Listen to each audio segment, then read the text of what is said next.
We're with Arnold Levine. You know him from KOWS Radio, KOWS.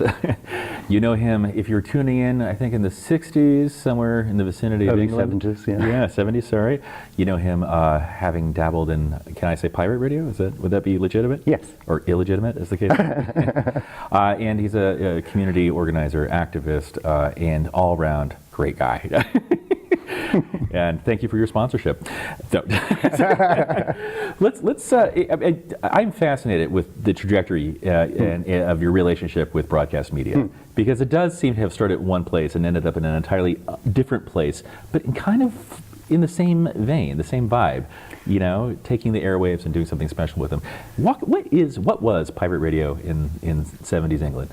Right, well, yes, there's definitely been a continuation, and but basically what it was in the 60s and early 70s, there was only 3 radio channels in the whole of Britain, and BBC had them, and they were pretty boring.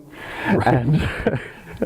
And so if you remember the film Pirate Radio, of course I do, which was the pirate ships that came off the coast from 64 to 67, until the government shut them down.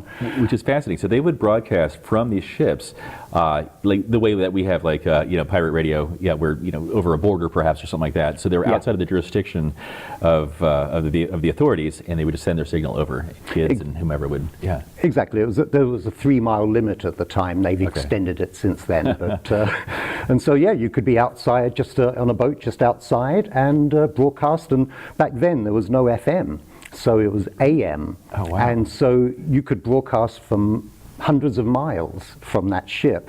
And so whatever island country was in your vicinity would actually pick up the signal. Yeah, just to give you an example, Radio Caroline, the first one that came in, from 0 listeners, 3 weeks later, they had 23 million listeners. Wow. And that just shows you what the need was in Britain for actual radio.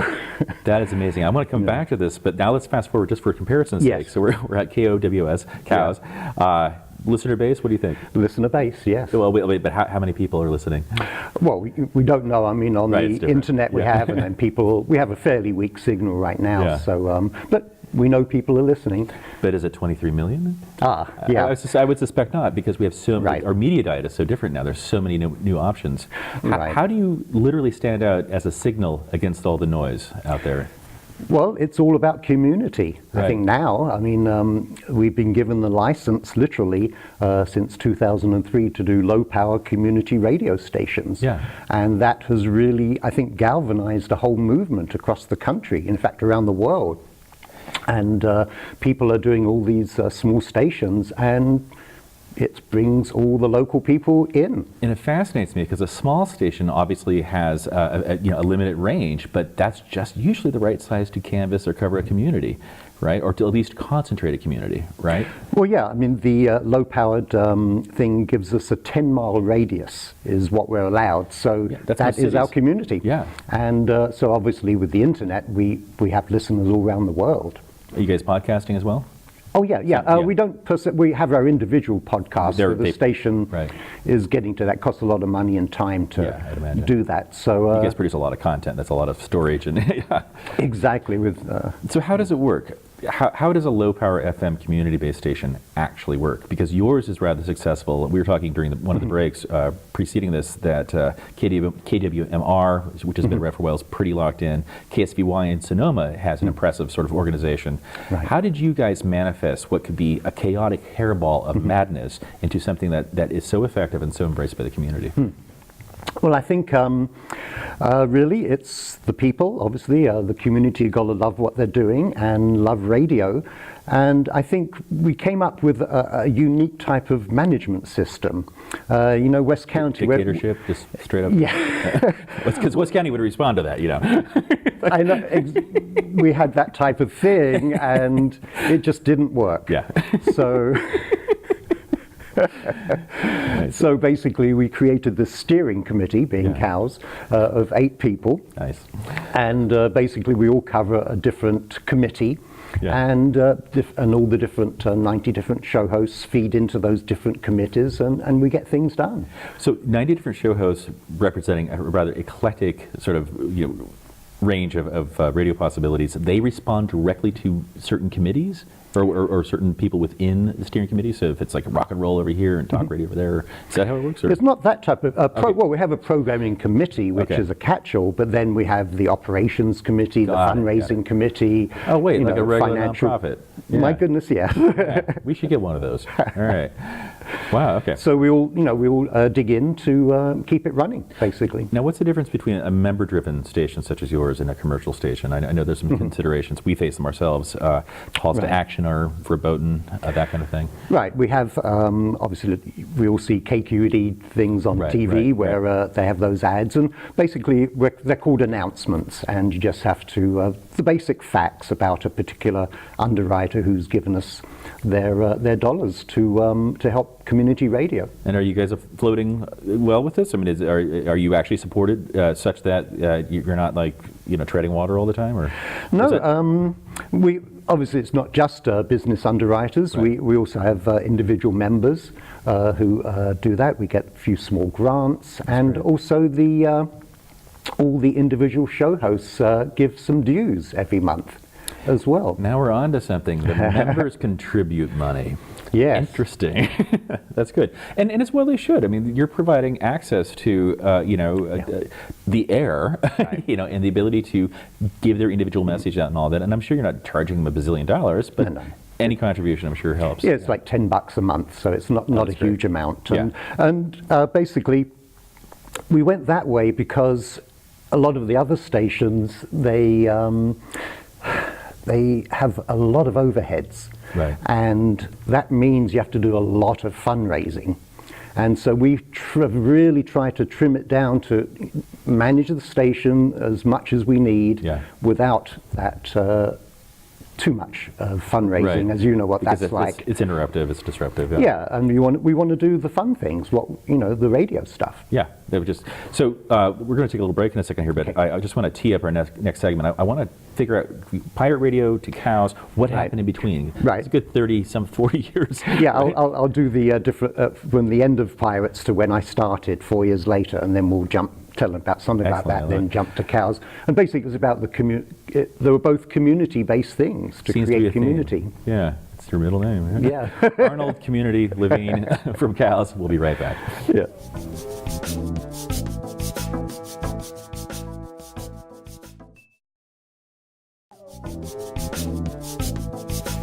And we're back with Arnold Levine. He is the man behind KOWS, a low-power FM station out in West County. He's also been involved with an array of broadcast exploits, and I wanted to talk a little bit about, before we work into some other stuff, about this mystery period between the bookends of your broadcast experience. I want to talk a little bit about the identity that West County has, and how, in some ways, it's a very distinct kind of culture from the rest of Sonoma County, which I think may account for why there's such a wonderful concentration and interest in your radio station. But you tell me, what is West County like? Whew, that indefinable thing. Yeah, I know, but well, it's. And if you don't offend anyone, you did it wrong. Exactly. We'll see what happens. Yeah. Exactly. Well, I think over the years I've discovered what it is. I mean, very independent, very free-thinking, very liberal. And very community-minded, right? I believe, and a lot of people have lived in this area for decades and really have made it a special place. It is a very distinct and special place. I'm with you there, and I think you've really identified something there in terms of the community involvement. There's relationships that go back 50 years often, and people really honor that, and they honor the legacy of a lot of the contributions people have made. Whereas the rest of Sonoma County, and at least in my observation recently, has also believes that it's community-oriented, but has a real NIMBY, not my backyard sort of attitude about things. You know? And, I mean, maybe that's just life or where things are going. But West County does seem to have of locked into a kind of consciousness. Yeah, it's definitely separate, a different feeling. There's good and bad in it, but generally, people have really established a nice way of life. So when the zombie apocalypse happens, right? Obviously, West County is going to be where you want to go. Right. I mean, it just feels like it. It feels like they're ready for. I mean, there's a sort of, I wouldn't say fatalism, but there's a kind of like a current of worry and quiet anxiety matched with love. Yeah. Is that? Well, as long as the zombies don't ask for the Pliny the Younger beer and take it all from us. Okay. All right. So, harkening back, you worked in pirate radio, worked and played, I suppose. Yeah. Then what happened? From 1971, you mean? Yeah, let's just take them from 71 and kind of just walk me through the years, because it's an interesting kind of series of events that have led to this moment right here. Really, yes. Well, in 67, the ship pirates ended. In 1971, basically really discovered that after the ship pirates ended, that land pirates began. Right, of course. So, it's like they ran ashore. They're like, now we're land pirates. Ah. Well, was there a change in the law that permitted the land pirates? Or no, okay, no, so it was still pirates. It was still pirate, and basically it was teenage boys in their bedrooms in fields, just trying to put out some music that just wasn't getting heard in England. And you were one of them. And yeah, me and my friend, we happened upon this thing in 1971, and we bought ourselves a transmitter for £15. Wow! And we started out. Still cost that. Yeah. Well, what were you playing? What was your? I mean, what was not being heard that you needed to have heard? Well, on the radio at the time, there was just the sort of regular pop music, and Usual Suspects, Beatles, Stones, that kind of thing. No, well, yeah, at the time, they'd already finished the Beatles, but but yeah, mainly the pop end, the top 40 market, if that. And basically, we started delving back into oldies. I mean, you never heard 50s music. Right. You didn't hear jazz, didn't hear, those type of prog rock that was booming at the time, coming out, Jethro Tulls, and yes, all those amazing British bands. You never heard them on British radio. I suppose you wouldn't. They're not traditionally radio friendly, so yeah, wow. They're long, Yeah. yeah. And folk music. There was this huge folk music boom with Fairport Convention and Pentangle. What did that feel like, broadcasting like that, with the onus of possible arrest, I would imagine? Oh, yes. Did you feel liberated? Did you feel free? What is that feeling when you're doing that? It was wonderful. It was us against the authorities, and very much a young man's game. Yeah, I was 21, 22, and yes, we used to get raided. The police used to use battering rams and batter the door down and come in with police dogs and axes and things like that. Oh yes. What do you do in that circumstance? You run and hide? You eat all the acid? I mean, what are you supposed to do? Well, that was the thing. We were the political stations, so when they raided us, they were always extra careful, and they always tried to see if they could find something, but we always kept the place clean because we knew that they were going to try them, and they never, for some reason, they never planted anything on us, which was interesting, but it was amazing. We got caught many times, and it was the worst thing was that they would take your equipment and your records. That was the worst of it all. And they would probably destroy them. Sometimes, if we're careful, sometimes we'd look around the back of the office where the actual people who used to go for us, the post office actually used to chase us, and they would sometimes either sell it to second-hand stores, the records, and then we would go into those stores and buy them back. So it was like this silly thing. We played with them. And so the road to legitimacy, right? Yeah. So after being raided a few times, you probably tired of it. So did it nearly 7 years. Oh my God, really? Yeah. Wow, you lost a lot of records. Yeah. We did, a lot of records. But, again, in the process, we found community. Right. We got into the whole squatting movement, which was growing in England in the mid-70s. We should probably identify for the viewers what that was like. So there's properties, estates even, that have been all but abandoned, and people have rights to reside in there for a certain duration or for... Well, basically, it goes back to the Magna Carta. Of course. And, and basically, there was tens of thousands of empty homes in Britain at the time because they were maybe slightly substandard. Maybe the toilet was outside or something, no hot water. And people just started taking them over. And because of the laws from the Magna Carta, they couldn't come in and take you out. You have to go through the whole eviction process. And some places just never bothered, and people live 20, 30 years in those squats. Wow. That's great. Yeah, we do not have that problem here. There's a few, but nothing like that here. Now, I understand that you met Joe Strummer in one of these squats. Yeah, he was basically, he was the lead singer of the 101ers. This is prior to the Clash, obviously. Prior to the Clash, this was it was like a squatting band, basically. Yeah. And we were the Squatters Radio, being Radio Concord, and so naturally we got together. And we got on very well, and got on very well with Joe, and we used to hang out at his squat 101, Elgin Avenue. That was why they were called the 101ers. And the most biggest thing was when he was just making that transition. Right. And I was hanging out at his apartment one day, and he came in and flicked this cassette to me. I said, "Hey, Supremo." My name was El Supremo at the time because I had to change my name.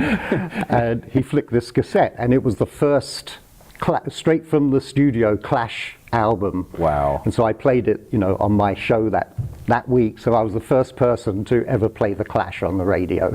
We'll have to come back to that in a little bit. We're with Arnold Levine from KOWS. We'll be right back.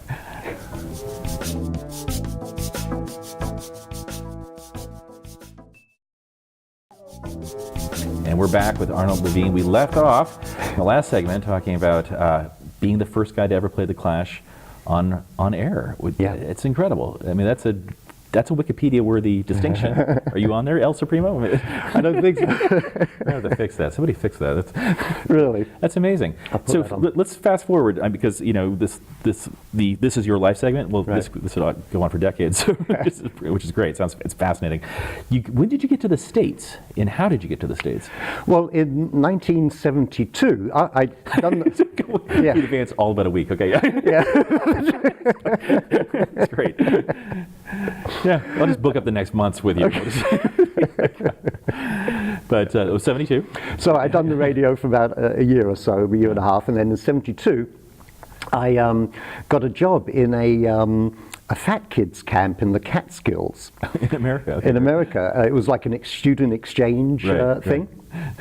And so I took the opportunity to bring my Triumph Bonneville 650 motorbike over with me. Wow. And so I was at the low camp. handlebars and the Oh yeah, it was the last year of that real classic big old design fat they had. seat, yeah, that's great. Exactly, and so I drove my way across America on this Bonneville, and obviously went to the Bonneville salt flats and cranked it up over 100, which was wonderful. Were you like flying off the back, or? It was a little scary but fun. And then I had a wonderful experience with a herd of bison, actually. While you're on the bike? Yes. I rode with the bisons, so to speak, which was quite interesting. Was that intentional, or did you just cross into a field and found yourself amongst? Literally, I was out in the where was it? In the Badlands of South Dakota. Wow! And I was just crossing this arroyo, and there was a bridge, and on top of the bridge was a dozen bison. So I just drove towards them thinking they were like cows. Yeah, they were just scattered. They just didn't do that.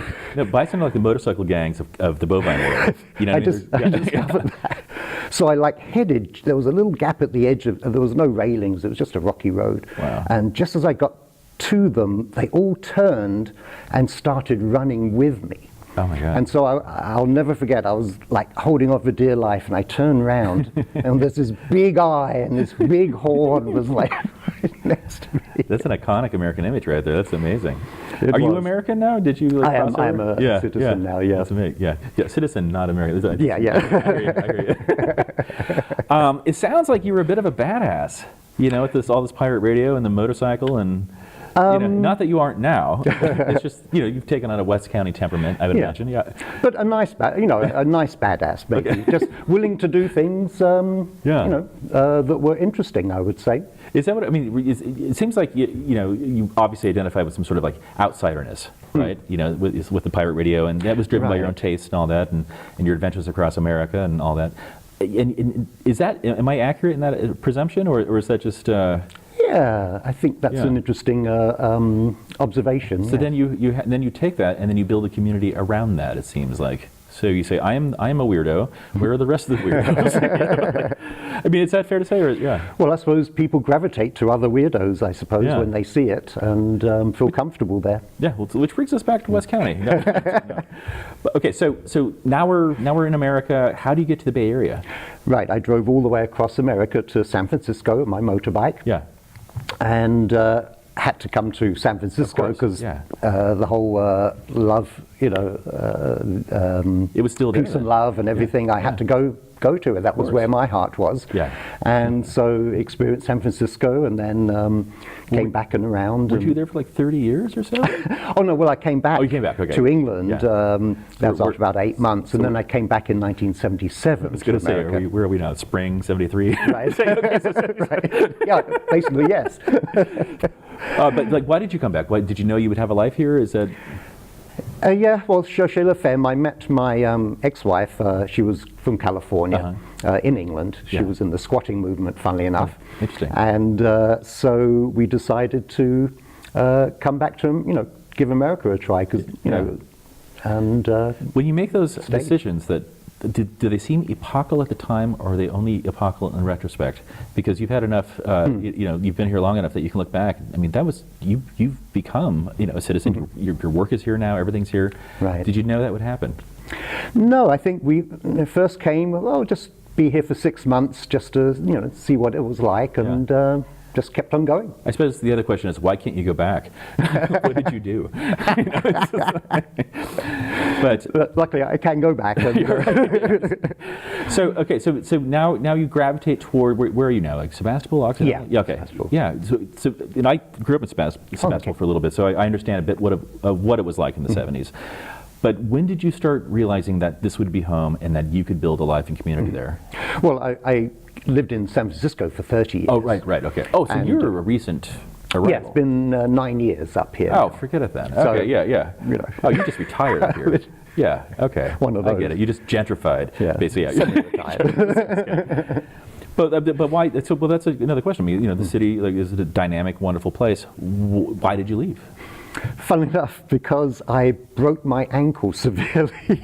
Really? It was a weird thing, and because of that, I was holed up in my house for 6 months, because all the houses in San Francisco are on the second level. Right. So I had a big cast on. How did you break it? Another Bison incident, or what? I was walking along the street. I wasn't even stepping off the curb. It was just a little slippery. Oh yeah! Wow. Crazy. But it was that bad a break. It was. Yeah. It took hours of surgery. It was months of. Wow. Just one of those weird things. And, can you tell when it's going to rain now? Did you have one of those superpowers that came with the end? Yeah, actually, there's still metal in there. There's metal bars and bolts in there that definitely tell me. Wow, so you were cooped up, and yeah. And so basically I was cooped up. Well, you're getting on a bit. Maybe we should look for a place that's on one level. Right. So just started looking around. We had some friends in the area, and always been coming up here for the 30 years. To Sonoma County, so we just decided to make the move to here. Out of all of the things you've done, do you have any regrets? Regrets? Yeah. Of through all the years? Yeah. What could you have done differently, and would it make any difference? Interesting. Well, many things, I suppose. It seems like you've made all the right decisions thus far, but which leads me to believe you must not have at one point. Yeah. Well, I was trained as an engineer, so I suppose that maybe helps in my logical thinking about, even though I may be way out there in my ideas, I do have some idea that it will or won't work. Right. And so I think that blending of that seems to work for me. That's good. Yeah. And just, again, gravitating to people who like community, who want to do things and make things better in this world. Well said. Arnold Levine, thank you so much for coming in. And where can we find the station and everything online? Yeah, KOWS 107.3 FM if you're in the area, or if not, KOWS.FM.